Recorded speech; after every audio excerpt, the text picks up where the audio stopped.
Hello students, अब मैं record करने जा रहा हूँ revision of the estimated useful life. इसका क्या मतलब होता है? लेट्स सपोज मैंने शुरू में री असेस किया था कि इसकी 10 साल लाइफ होगी, ठीक है। तो अब मान लो 3 साल बाद मुझे पता चलता है कि इसकी बैलेंस लाइफ तो अब सिर्फ 5 साल ही बची है। मतलब जो टोटल 10 साल थी वो 5 साल वो 3 साल वो, तो मतलब 8 साल ही थी इसकी एक्चुअल में लाइफ। तो अब इसका क्या मतलब होता है, हम इसके कैसे सॉल्व करेंगे? तो आप समझो, सबसे पहले आप क्या करो, कैरिंग अमाउंट निकाल लो जो आफ्टर 3 ईयर्स है, ठीक है। अब आप क्या करो, आप उस कैरिंग अमाउंट को जो बैलेंस यूजफुल लाइफ है ना, तो उतना उसमें अमाउंटाइज कर दो। मतलब balance carrying amount divide with the balance useful life, ठीक है। मतलब फॉर्मूला क्या बन गया, जो कैरिंग अमाउंट है divide with the balance revise useful life, ठीक है। अब जैसे इसमें एग्जांपल देखो, अ machine cost in rupees 6 lakh is depreciated, ठीक है। तो इसका कॉस्ट कितना है? 6 लाख रुपीज है, ठीक है। तो जैसे मैं यहाँ पे दिखा देता हूँ, तो इसका जो कॉस्ट है वो है 6 लाख रुपीज, ठीक है। तो अगर हम जैसे देखें तो इसकी कॉस्ट कितनी है? 6 लाख रुपीज। तो यहाँ पे देखो, तो जो कॉस्ट है वो 6 लाख रुपीज़ है, ठीक है। अच्छा, इसकी कॉस्ट कितनी है? 6 लाख रुपीज़ है। और फिर दूसरी चीज़ देखो, इट्स लाइफ वॉज 10 ईयर्स, ठीक है। Working life and nil residual value, मतलब जो इसकी लाइफ थी ना वो कितनी थी? लाइफ थी वो जो 10 ईयर्स थी, ठीक है। तो इसका मतलब हमने कितना डेप्रिशिएशन लगाया होगा पर ईयर? तो मैंने बोला दिस डिवाइड विद 10, ठीक है। तो 60,000 रुपये मैंने डेप्रिशिएट किया होगा हर ईयर। तो अब क्या होगा, अब देखो आप समझो कि जो 10 साल मैंने 60,000 रुपये डेप्रिशिएट किया है ना। अब देखो, the estimate of the remaining useful life after 3rd year was reassessed at 5 years, ठीक है, was reassessed at the remaining useful life after 3rd year। मतलब 3 साल के बाद मैंने ये असेस किया कि इसकी बैलेंस यूजफुल लाइफ 5 साल है। मतलब इसका मतलब 3 साल का डेप्रिशिएशन लग चुका होगा इसमें। तो डेप्रिशिएशन अप टू डेट, ठीक है, अप टू डेट कितना लगा? अप टू डेट ना, ठीक है, मैंने आज तक का कितना डेप्रिशिएशन लगा? तो मैंने बोला 60,000 इंटू 3, तो इसका मतलब 1,80,000 रुपीज़ डेप्रिशिएशन लग चुका है। तो इसका मतलब कैरिंग अमाउंट कितना आ रहा है? कैरिंग अमाउंट है ना, कैरिंग अमाउंट मेरे पास आ रहा होगा 6 लाख रुपए माइनस 1,80,000 रुपए, मतलब 4,20,000 रुपए मेरे पास कैरिंग अमाउंट आ रहा होगा, ठीक है। अब मुझे पता चलता है बैलेंस यूजफुल लाइफ कितनी है इसकी। बैलेंस यूजफुल लाइफ है मेरे पास, बैलेंस यूजफुल लाइफ है इसकी, वो है मेरे पास कितने साल है? बैलेंस यूजफुल लाइफ सिर्फ 5 साल है। तो मतलब क्या हुआ, ये 4,20,000 मुझे अमोर्टाइज करना है in the balance useful life. तो इसका मतलब क्या हुआ, 4,20,000 डिवाइड विथ 5, ठीक है। ये मेरा डेप्रिशिएशन होगा, रिवाइज डेप्रिशिएशन। तो ये मैंने बोला, ठीक है ना, रिवाइज डेप्रिशिएशन। ये मेरे पास क्या हुआ? रिवाइज्ड डेप्रिशिएशन, ठीक है, डेप्रिशिएशन ना, डेप्रिशिएशन, ठीक है। अच्छा, ये मेरे पास रिवाइज डेप्रिशिएशन हुआ ना, तो ये इंपॉर्टेंट चीज़ है। तो मतलब 84,000 रुपये डेप्रिशिएशन लगा मेरे पास, ठीक है। अब अपन चलते हैं नेक्स्ट कॉन्सेप्ट के ऊपर। अब हमारा नेक्स्ट कॉन्सेप्ट है revaluation of the property plant and equipment. अब अगर मैं आपको ये चीज़ समझाना चाहूँ कि ये क्या कॉन्सेप्ट है, तो आप सबसे पहले क्या समझो कि रीवैल्यूएशन का कभी भी जो गेन होता है ना, वो प्रॉफिट एंड लॉस में नहीं जाता। क्यों नहीं जाता? ये डायरेक्टली इक्विटी में जाता है। इक्विटी मतलब कैपिटल में जाता है। तो इसका लॉजिक क्या है? इसका लॉजिक इसलिए है कि अगर मैं इस तरीके से, तो मैं हमेशा अपनी प्रॉफिटेबिलिटी को हिलाता डुलाता रहूँगा। क्यों? क्योंकि मैं अगर हर चीज़ रीवैल्यूएशन का अगर मैं गेन अगर मैं प्रॉफिट एंड लॉस में डालूंगा, जैसे लेट सपोज किसी बंदे ने लैंड 1990 में सिर्फ 8 रुपए की खरीदी थी, उस लैंड की वैल्यू आज की डेट में अगर आप समझो ये 8 करोड़ रुपए है। तो आप एक चीज़ बताओ, आप तो ये बोलोगे मुझे 99,99,99,000 इतने मुझे गेन हुआ है। तो ऐसा थोड़ी ना एक्चुअल में। तो आपको ये गेन ना, मतलब गेन तो हुआ है, वो मान लिया मैंने आपको, एक्चुअल में आपको गेन हुआ मैंने मान लिया, लेकिन इससे तो आपकी प्रॉफिटेबिलिटी बहुत अप एंड डाउन जाती रहेगी। तो इसलिए हम क्या करते हैं, कभी भी रीवैल्यूएशन गेन को ना प्रॉफिट एंड लॉस में नहीं डालते। ये इसका पेक्यूलियर रीजन है कि हम कभी भी इस चीज़ को ना प्रॉफिट एंड लॉस में नहीं डालते। तो हम क्या करते हैं कि नॉर्मल एंट्री क्या होती है, अगर मुझे एसेट को बढ़ाना है तो मुझे क्या करना पड़ेगा, एसेट अकाउंट डेबिट, ठीक है, एसेट अकाउंट डेबिट, ठीक है। अगर मान लो मुझे एसेट को बढ़ाना है तो मैंने बोला टू रीवैल्यूएशन गेन, ठीक है, टू रीवैल्यूएशन गेन, ठीक है। अब ये जो रीवैल्यूएशन गेन जो होता है ना, ये बैलेंस शीट में जाता है, ये बैलेंस शीट में ये कहाँ पे जाता है? कैपिटल में जाता है, ठीक है, कैपिटल में, है ना, अदर इक्विटी में, बैलेंस शीट में जाता है, कैपिटल साइड में। मतलब हमारा इसका नया हेड खुल जाता है, रीवैल्यूएशन रिजर्व। तो ये क्या होता है, कभी भी मतलब प्रॉफिट एंड लॉस में नहीं जाता, ये कहा जाएगा सीधा बैलेंस शीट में जाएगा, ठीक है। ये प्रॉफिट एंड लॉस में नहीं जाएगा, ये इंपॉर्टेंट चीज़ है। तो आपको क्या माइंड में रखना है, ये कभी भी प्रॉफिट एंड लॉस में नहीं जाता, ये सीधा बैलेंस शीट में जाता है, ठीक है। अब आप मान लो, अगर मान लो ये तो हुआ जब फर्स्ट टाइम क्या हुआ, आपका गेन हुआ, ठीक है।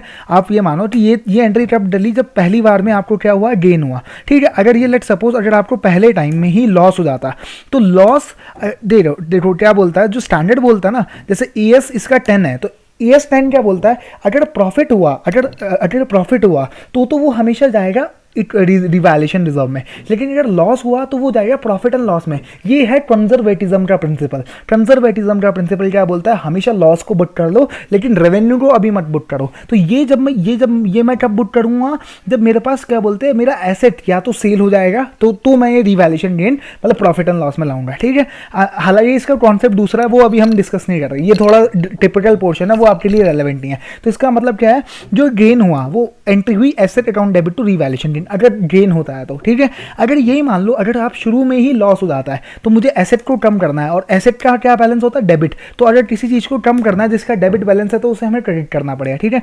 तो मैंने क्या किया, टू एसेट। तो इसका एग्जांपल क्या हुआ कि मान लो लैंड पहले मेरी थी 1000 रुपए की, ठीक है। अब फर्नीचर, इसका एग्जांपल ले लेते हैं। फर्नीचर जो था मेरे पास, पहले था मेरे पास 1000 रुपए का, अब 800 रुपए का ही रह गया है। तो मुझे 200 रुपए से अपना एसेट कम करना है, तो 200 रुपए से मुझे अपना एसेट कम करना है, तो मैंने 200 रुपए से एसेट को क्रेडिट कर दिया। और ये जो लॉस हुआ ना, ये मुझे बुक करना पड़ेगा प्रॉफिट एंड लॉस में। सबसे इंपॉर्टेंट चीज क्या है, ये प्रॉफिट एंड लॉस में बुक होगा, ना कि रीवैल्यूएशन रिजर्व में। अब देखो, अगर गेन होता तो ये जाता रीवैल्यूएशन रिजर्व में, जो कि बैलेंस शीट में जाता। अब ये प्रॉफिट एंड लॉस कहा जाएगा पी एंड एल में जाएगा, मतलब इसका इफेक्ट पी एंड एल में आएगा, ठीक है। आपको ये समझना पड़ेगा। तो ये जो अगर एसेट गिरता है तो वो कहा जाएगा प्रॉफिट एंड लॉस में, ठीक है, अगर फर्स्ट टाइम होता है, ठीक है। ये आपको फंडामेंटल समझ गया होगा, ठीक है। अब आप मान लो अगर गेन हुआ एसेट, अब देखो, अब इसके भी दो आगे सिनेरियो बनेंगे, ठीक है। अभी जैसे मैं समझाता हूँ, अगर मान लो पहले गेन हुआ था और बाद में भी गेन ही होता है, तो मैंने क्या बोला, asset account debit to revaluation gain, simple सी बात है, ये एंट्री डलेगी। अब लेकिन नई चीज क्या है, अगर पहले गेन हुआ था और अब लॉस होता है, तो अब मैंने बोला अब क्या होगा, अब लॉस की एंट्री मैंने आपको यहाँ पे क्या सिखाई थी, P and L two asset, ठीक है। तो let's suppose P and L two asset होनी चाहिए थी एंट्री तो, लेकिन अब आप यहाँ पे थोड़ा सा कॉशियस हो जाना, ठीक है। आपके पास पहले से रिवैल्यूएशन गेन आ रहा है, तो अब क्या करना, अगर आपके पास लॉस हुआ है ना, तो इसे to the extent of the revaluation gain जो कि पुराना पड़ा है, to the extent of the revaluation gain जो कि पुराना पड़ा है। लेट्स सपोज पुराना गेन जो मेरे पास पड़ा है, वो जैसे एसेट मुझे 200 से नीचे रखना है, ठीक है, और मेरे पास जो पुराना पड़ा है वो 100 रुपए ही है, ठीक है। तो अब जो बैलेंस बचेगा वो प्रॉफिट एंड लॉस में जाएगा, ठीक है। वो जो बैलेंस बचेगा वो प्रॉफिट एंड लॉस में जाएगा, है ना, ठीक है। मतलब रिवैल्यूएशन ना, ठीक है, रिवैल्यूएशन गेन, ये जो बैलेंस बचेगा ना, ये तो प्रॉफिट एंड लॉस में जाएगा। लेकिन जितना बैलेंस रिवैल्यूएशन गेन में पड़ा है ना, जितना बैलेंस इसमें पड़ा है, उतना तो ये जाएगा आपका रिवैल्यूएशन गेन से, उसके अलावा ये 100 रुपये जाएगा पी एंड एल से। लेट्स सपोज अगर रिवैल्यूएशन गेन मेरे पास 1000 रुपये होता, तो मैं क्या करता, तो पी एंड एल की मुझे जरूरत ही नहीं पड़ती, तो ये मेरे पास फिर क्या होता, 200 रुपये सीधा सीधा। अगर हाँ, इसकी जरूरत कब पड़ेगी प्रॉफिट एंड लॉस की, जब रिवैल्यूएशन गेन नहीं है। लेट्स सपोज अगर पी एंड एल में अगर सिर्फ ये 150 रुपये 140 रुपये होता, तो मैंने बोला कितना प्रॉफिट एंड लॉस में जाता, तो 60 रुपए जाता। तो कॉन्सेप्ट क्या है, जितना अगर बाद में लॉस होता है तो जितना रिवैल्यूएशन गेन पहले पड़ा है उसे हटाओ। अगर रिवैल्यूएशन गेन पहले क्रेडिट में था, अगर उसे हटाना है तो उसे मुझे डेबिट मारना पड़ेगा, ठीक है। और एसेट को मुझे कम करना है, तो बाकी जो बैलेंस डिफरेंस है वो मेरा प्रॉफिट एंड लॉस में चल जाएगा, ठीक है। अगर रिवैल्यूएशन गेन मेरे पास उतना नहीं है जितना मेरा एसेट डिक्रीज हुआ, ठीक है। सिमिलर बेसिस पे, है ना, अगर मैं लॉस के बाद अगर लॉस हुआ तो बड़ा सिंपल है, लॉस के बाद लॉस हुआ तो यही एंट्री है, तो कोई दिक्कत ही नहीं है। लेकिन अगर लॉस के बाद गेन होता है, ठीक है, गेन होता है, लॉस के बाद अगर गेन होता है, तो अब आप लोग देखो फंडा क्या होता है, अगर लॉस के बाद गेन होता है तो मैंने बोला गेन की क्या एंट्री होती है, asset account debit to revaluation gain. लेकिन अब ध्यान रखना, पहले आप देखो पहले नॉर्मल गेन की एंट्री क्या होती है, एसेट टू रिवैल्यूएशन, लेकिन इसमें ऐसा नहीं होगा, नॉर्मल तो ये एंट्री होती है ना। लेकिन आप देखो टू द एक्सटेंट, जितना पहले प्रॉफिट एंड लॉस में गया था, जितना पहले प्रॉफिट एंड लॉस में गया था उतना प्रॉफिट एंड लॉस में जाएगा। और टू रिवैल्यूएशन मतलब फिर आप देखो टू रिवैल्यूएशन ना, ठीक है, टू रिवैल्यूएशन, तो इसका मतलब क्या हो जाएगा। अब लेट्स सपोज क्या हुआ था, पहले प्रॉफिट एंड लॉस में 200 रुपये गया था, ठीक है। अब मैंने बोला पहले 200 रुपये गया था, तो 200 रुपये, अब मैंने बोला अगर ये गेन हुआ है, तो मैंने बोला अगर मान लो 300 रुपये का गेन हुआ है, तो मैंने बोला 300 रुपये का गेन ना, इसमें से 200 रुपये का प्रॉफिट एंड लॉस में जाएगा, और जो बैलेंस बचा वो रिवैल्यूएशन गेन में जाएगा, ये बैलेंस शीट में जाएगा, ठीक है। तो कॉन्सेप्ट क्या है, कॉन्सेप्ट ये है कि अगर आपको फर्स्ट टाइम गेन होता है तो वो रिवैल्यूएशन में जाएगा, अगर फर्स्ट टाइम लॉस होता है वो प्रॉफिट एंड लॉस में जाएगा। अगर पहले गेन हुआ था और बाद में आपको गेन होता है तो कोई दिक्कत ही नहीं है, तो वही वाली एंट्री चलती रहेगी, मतलब एसेट बढ़ेगा और रिवैल्यूएशन गेन में जाएगा। लेकिन अगर बाद में लॉस होता है तो मैंने बोला जितना बैलेंस इस वाले रिवैल्यूएशन गेन में पड़ा है उतना रिवर्स हो जाएगा, मतलब डेबिट हो जाएगा उतना, और एसेट उससे भी कम हुआ है तो उतना डिफरेंस पी एंड एल में चल जाएगा। सिमिलरली अगर पहले प्रॉफिट एंड लॉस था और अगर बाद में भी लॉस ही होता है तो पी एंड एल में ही जाएगा, कोई दिक्कत ही नहीं है। लेकिन अगर बाद में गेन हो जाता है तो जितना पहले प्रॉफिट एंड लॉस में डाला था उतना पहले प्रॉफिट एंड लॉस में क्रेडिट करना पड़ेगा, और उसके अलावा भी अगर क्रेडिट बचा तो वो रीवैल्यूएशन गेन एंड सरप्लस में जाएगा। मतलब ये वाली चीज़ यहाँ पे बैलेंसिंग फिगर है, यहाँ पे ये वाली चीज़ बैलेंसिंग फिगर है ना। अगर मैं यहाँ पे देखना चाहूँ और ऊपर वाले में अगर मैं देखूँ तो ये वाली चीज़ बैलेंसिंग फिगर है, ये जो 60 रुपये है, ठीक है। ये दो चीज़ें आपको माइंड में रखनी पड़ेगी, ठीक है। अब अपन इलस्ट्रेशन सॉल्व करते हैं। अब हम सॉल्व करते हैं इलस्ट्रेशन नंबर 13 ना। तो अब अगर मैं इलस्ट्रेशन नंबर 13 सॉल्व करना चाहूँ तो इलस्ट्रेशन नंबर 13 में क्या होगा, ठीक है अच्छा ठीक है। अब अपन चलते हैं।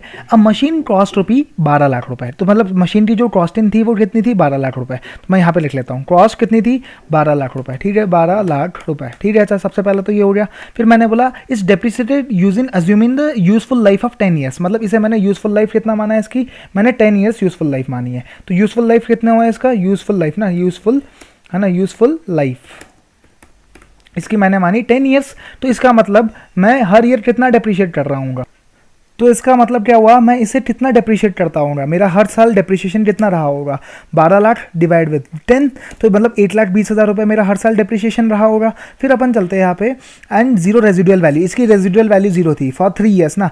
Machine of is depreciation for 3 years, मतलब 3 साल का डेप्रिशिएशन लग चुका है इसके ऊपर। तो मतलब मेरा कितना डेप्रिशिएशन अप टू डेट, ठीक है, अप टू डेट कितना लग चुका है, अप टू डेट है ना, अप टू डेट कितना डेप्रिशिएशन लग चुका है, मैंने बोला दिस मल्टीप्लाइड विद 3 ईयर्स, क्योंकि 3 साल का डेप्रिशिएशन लग चुका है इस पे। तो इसका मतलब क्या हुआ, इतना डेप्रिसिएशन लग चुका है। तो इसका कैरिंग अमाउंट कितना है, कैरिंग अमाउंट है ना, कैरिंग अमाउंट कितना है, कैरिंग अमाउंट है मेरे पास, अगर मैं देखूँ इसका कैरिंग अमाउंट है मेरे पास 12 लाख माइनस 3,60,000, 8,40,000 रुपये कैरिंग अमाउंट है। अब आप देखो आपको क्या बोला है, at the end of the third year, मतलब तीसरे साल में, the machine was revalued upward by ₹60,000 and the remaining useful life was assessed at 9 years, ठीक है। अब देखना, अब ये 8 लाख का, अब मैं क्या चाहता हूँ, रिवाइज्ड कैरिंग अमाउंट कितना हो मेरा, रिवाइज्ड कैरिंग अमाउंट मेरा हो कि 9 लाख चाहता हूँ मैं, क्योंकि मैं कितने से अपवर्ड वैल्यूएशन चाहता हूँ। मैं अगर क्वेश्चन मुझे देखूँ तो मैं क्वेश्चन मुझे बोला वॉज रीवैल्यूड अपवर्ड बाई ₹60,000, मतलब 8,40,000 को मुझे है ना, मुझे 60,000 अपवर्ड वैल्यू करना है। मतलब क्या, कितने पे वैल्यू करना है इसको, अगर मुझे क्या कितने पे वैल्यू करना है, मुझे 9 लाख पे वैल्यू करना है। तो इसका मतलब क्या, एंट्री क्या डलेगी, मैंने बोला एसेट अकाउंट डेबिट, ठीक है। इसकी एंट्री क्या होगी, एसेट अकाउंट डेबिट ना, ठीक है, एसेट अकाउंट डेबिट है ना, टू रीवैल्यूएशन गेन।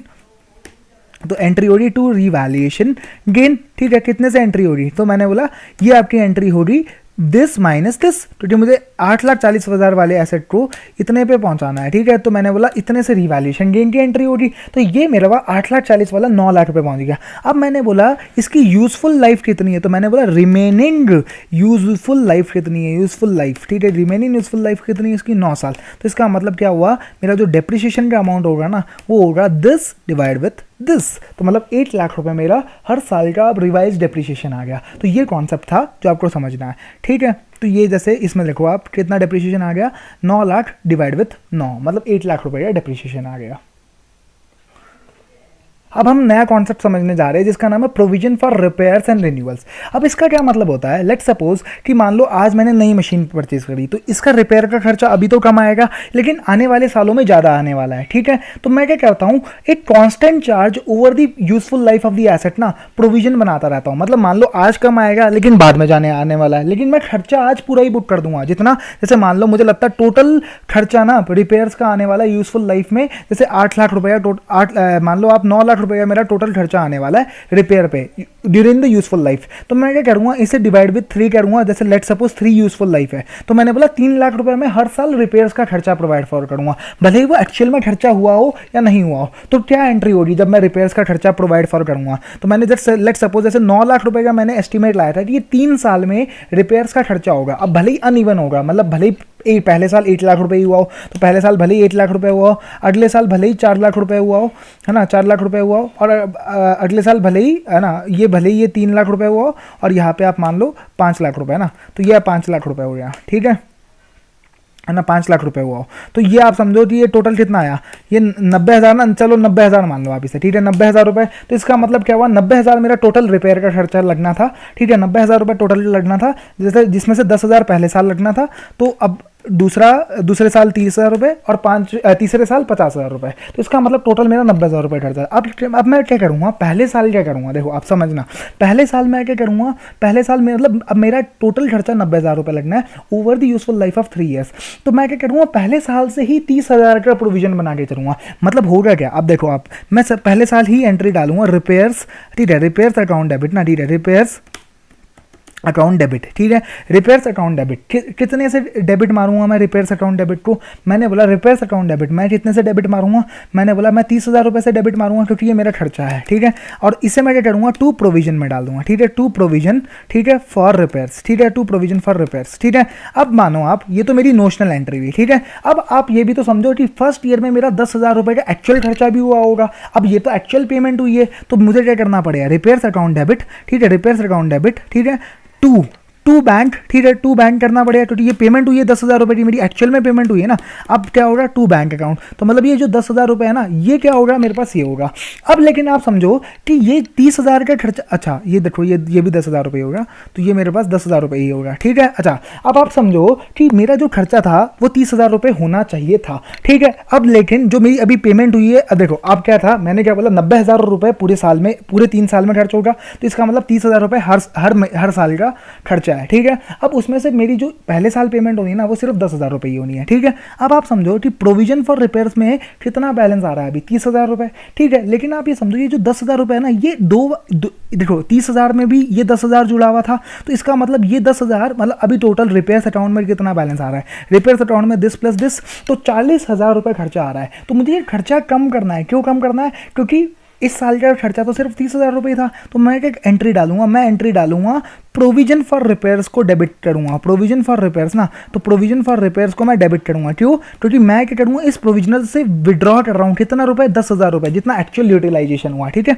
और मैं क्या करूंगा, इससे रिपेयर को क्रेडिट कर दूंगा, तो एंट्री हो जाएगी provision for repairs debit to repairs, ठीक है। तो इससे क्या होगा, मेरा 10,000 रुपये, अब देखो अब मेरा जो प्रोविजन फॉर रिपेयर्स ना, पहले साल में क्या हुआ, पहले साल में प्रोविजन फॉर रिपेयर्स जो मेरे पास बचा, वो बचा 20,000 रुपये, ठीक है। तो मेरे को प्रोविजन बनाना भी तो उतना ही था, क्योंकि 30,000 खर्चा था, जिसमें से 10,000 एक्चुअल में खर्चा हो गया और 20,000 मेरा प्रोविजन बनना था, ठीक है। तो इसका मतलब क्या हुआ, आप ऐसे समझो, ठीक है। तो 20,000 मेरे पास अभी बैलेंस शीट में प्रोविजन आ रहा है, ठीक है। अब अपन चलते हैं अगले साल, अगले साल भी मैंने यही एंट्री डाली, रिपेयर्स टू प्रोविजन, ठीक है। अगले साल भी ईयर 2 में भी यही एंट्री हुई, ईयर 2 में भी यही एंट्री हुई, है ना। अब लेकिन ईयर 2 में एक्चुअल खर्चा कितना था आपका, एक्चुअल खर्चा था 30,000 रुपये, ठीक है। एक्चुअल खर्चा था आपका, तो रिपेयर्स टू बैंक भी एंट्री हुई होगी, तो मैंने बोला ये 30,000 रुपये आ गया, ठीक है, ये 30,000 रुपये आ गया, तो ये आपका 30,000 रुपये आ गया। अब मैंने बोला ये जितना एक्चुअल खर्चा हुआ ना, आप इतना आप क्या करोगे, प्रोविजन से विड्रॉ कर लोगे, ठीक है। तो आप क्या करोगे, provision for repairs account debit, ठीक है, ये वाली एंट्री डालोगे, provision for repairs to repairs, ठीक है। तो आपने कितने से एंट्री डाली, ये 30,000 रुपये से एंट्री डाल दी, ठीक है। तो अब होगा क्या, अब प्रोविजन फॉर रिपेयर्स में पहले 20,000 रुपये बैलेंस था, है ना, ये ओपनिंग था, ये ओपनिंग था प्रोविजन फॉर रिपेयर्स का, तो 30,000 में ये 20,000 रुपये प्लस हुआ और अब ये माइनस हो गया 30,000 रुपये। तो अब आपका जो अमाउंट जो प्रोविजन फॉर रिपेयर्स में वो सिर्फ 20,000 रुपये है, जो पिछले साल की ओपनिंग में भी था।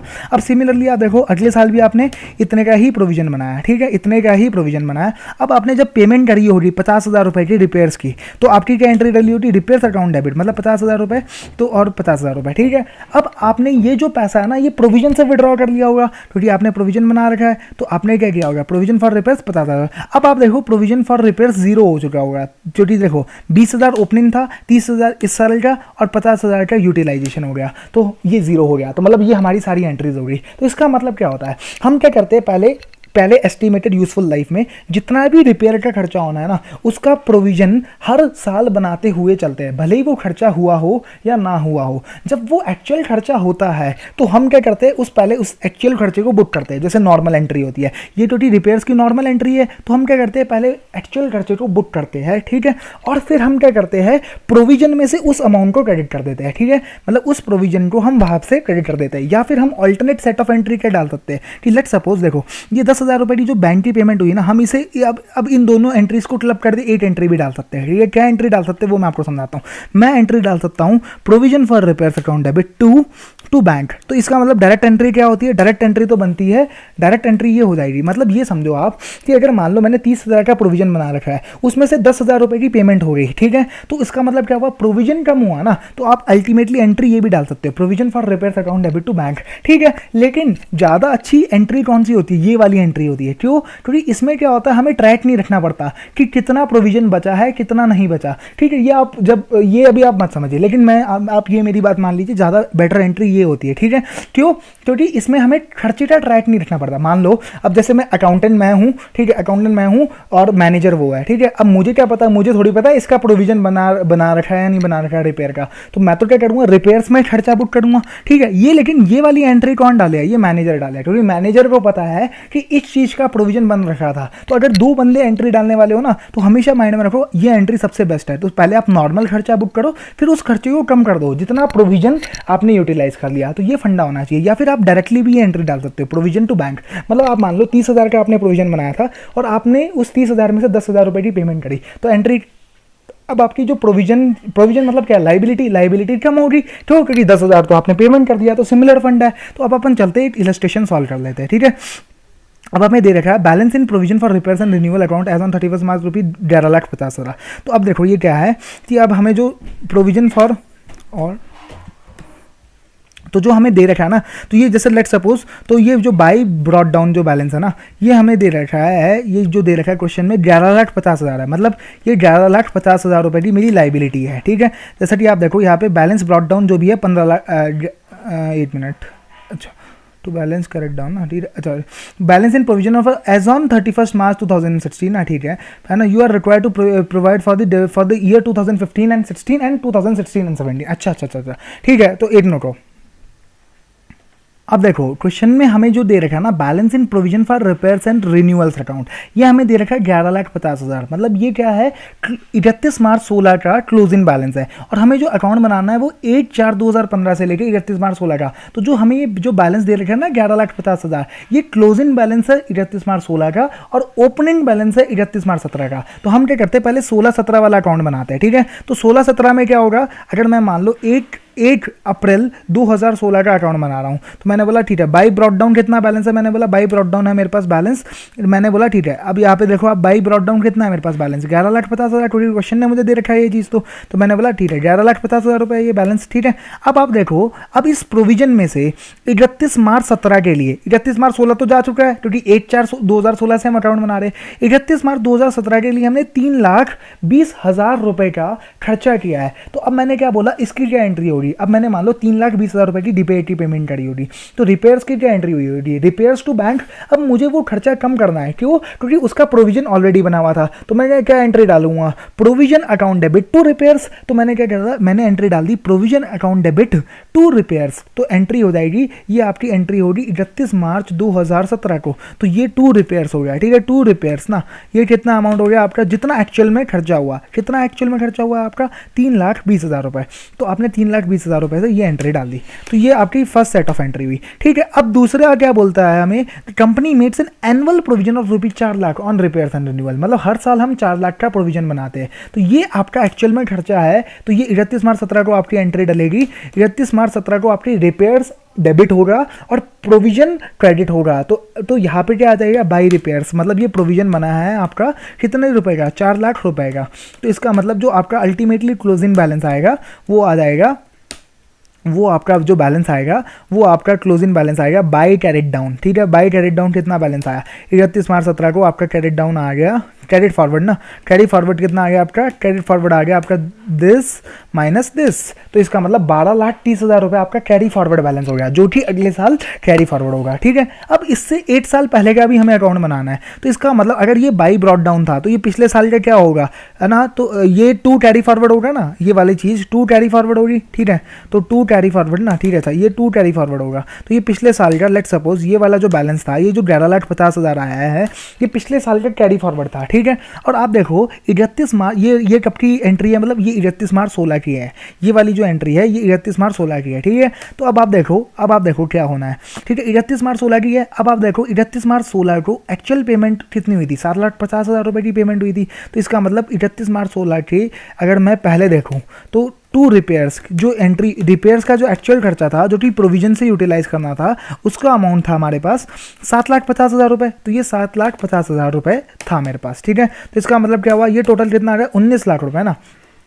मतलब 7,50,000 मेरा रिपेयर्स का खर्चा था, उसके बाद भी मेरा प्रोविजन बच जाता है 11,50,000 रुपये, ठीक है। और अब आप मुझे देखो, बाई ब्रॉड डाउन आया था पिछले साल, ये 8/4/2015 को होगा, ये वाली जो चीज़ होगी ना, ये 8/4/2015 को जो ब्रॉड डाउन बैलेंस आएगा, ये अभी हमें पता नहीं है क्या था, ठीक है। अब लेकिन जो प्रोविजन बना वो हमें पता है, ठीक है। बाई रिपेयर्स कितना प्रोविजन बना था, वो बना था यही जो 4 लाख रुपये इस साल बना है। तो इसका मतलब अगर मैं देखूँ तो इसका मतलब क्या हुआ, अगर ये जो फिगर होगी ये क्या होगा, 19 लाख माइनस